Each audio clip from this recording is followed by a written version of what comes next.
This is Democracy Now!, the Quarantine Report. I'm Amy Goodman with Nermin Sheikh as we go to Greece, where over 10,000 refugees and migrants remain homeless a week after a fire burned down a massive refugee camp last week. Moria is Europe's largest refugee camp. The fire left nearly 13,000 refugees from Afghanistan, African countries, and Syria without access to shelter, food, or sanitation, raising concerns about a coronavirus outbreak after 35 refugees tested positive. Thousands are now moving into a temporary camp that officials say is ready to host at least 5,000, but others are refusing to go. They say they don't trust the facility. This comes as 4 Afghan men were charged with arson Wednesday for their alleged participation in the fire. 2 more minors are being held by the Greek police but haven't formally been charged. Greece claims the fire was started by a small group of asylum seekers in protest over conditions at the camp, which had been locked down due to the coronavirus pandemic. This is 23-year-old Aman Ullah from Kabul, Afghanistan, who'd been in the Moria camp for almost a year. We want a free life. We have come here to live. We are humans. We are not animals. They put us in this place where there is no life, and it's like a jungle. A human cannot live in such tents. And if people live here for just 1 or 3 days, they will be fed up with the situation. We urge the Greek government to let us get out of here because life is tough here. We have experienced hunger and thirst here. It has been for days that I didn't drink clean water, and I didn't have food. I'm searching for water. Otherwise, our children and I will die of thirst. Refugees have been protesting the conditions, pleading for help for other European nations. Some of the asylum seekers, many of them women and children, are demanding they be allowed to leave the island of Lesbos, but the Greek government's refusing to relocate most people displaced by the fire to the mainland. Over the weekend, police fired tear gas on the demonstrators. On Tuesday, the Greek government asked the European Union to help run refugee camps on the country's islands, where tens of thousands of refugees live. This all comes as Greece's conservative government has implemented increasingly hostile anti-immigrant policies in recent years. For more, we go to the island of Lesbos, where we're joined by reporter Franziska Grillmeier, who's been closely following this. Welcome to Democracy Now!, Franziska. Explain the situation. Human Rights Watch called that camp that burned down unsanitary and dangerous. Now what happens to the homeless refugees? So at the moment, the people are moving very slowly into the new camp structure, but very reluctantly, I have to say, because people are really fearing to just face another prison situation like they faced for the past weeks and months and years. So this is why most of the people were staying out on the streets for 8 nights now. So the fire happened 1 week ago, and people were fleeing really with all they had on their body into the streets, and were blocked in one street part in between the camp and the main city of Mytilene. And they have stayed there now for 8 days, mostly, as we just heard, also without any running and clean water, without any sufficient food supplies, without electricity. And so, you know, you have to imagine they didn't have diapers for their children, they didn't have a toilet paper. Most of them are families, and they have elderly, they have people in wheelchairs. And we as press, we couldn't really approach the site in the last 4 days, so we had to find alternative ways in order to get to the people. The same with humanitarian aid and doctors, and any medical and legal assistance wasn't allowed through. I mean, not frequently. This was really a problem, so the people felt left alone, are highly desperate at this point. Many fainted on the way because you have a lot of medical cases still inside who weren't treated in the old camp structure. So at the moment, it's a real desperation, and the calculation of the Greek government was, in my opinion, to really break the people's spirit at this moment in order to go into the new camp facility. Many fear because it's a symbol of re-traumatization and, no safety for them.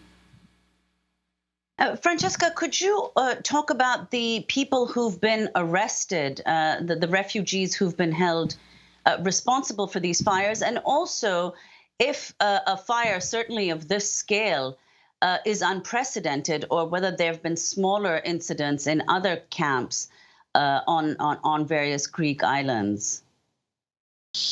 Yes, absolutely. I mean, this fire is just a symbol of the many fires that burn daily in people's lives there. I mean, many fires physically broke out and also killed many people in the last years. But also a fire symbolically is really in not getting any medical treatment and not getting any school or medication into pharmacies. You can't just walk out, and pull up, a bathing suit and go swimming or go to the cinema. It's not the case inside of these camps. These are not really camp structures. This is really, many people felt like a prison and ghettos.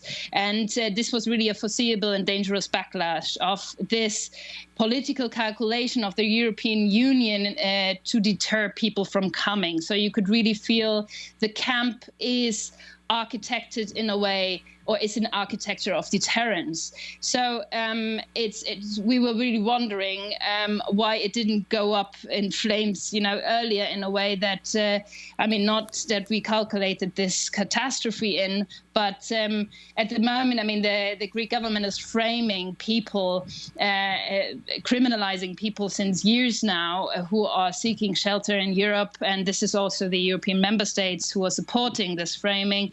And so what we see now is that, yes, 4 people got arrested. However, the question should not really be, and it's not clear yet who really, what factors led to the fire, if there were also local responses in it or not. However, really the question should be at this point, how could it sustain for so long? And why are we watching for 8 days now people in severe dehydration and no safety? And it is no political failure. It's really political calculation, what we see behind it. And it's kind of this, you get a bit distracted from the political calculation when you have someone to blame. And blaming the refugees and asylum seekers at this point is also calculation. Franziska, well, Moria, as we mentioned earlier, is the largest refugee camp, was the largest refugee camp across Europe because Greece is the main port of entry to Europe for these refugees. And as far as the rest of the EU is concerned, it's only Germany has taken in over 1 million refugees and has now said that it will take an additional 1,500 refugees from Greece.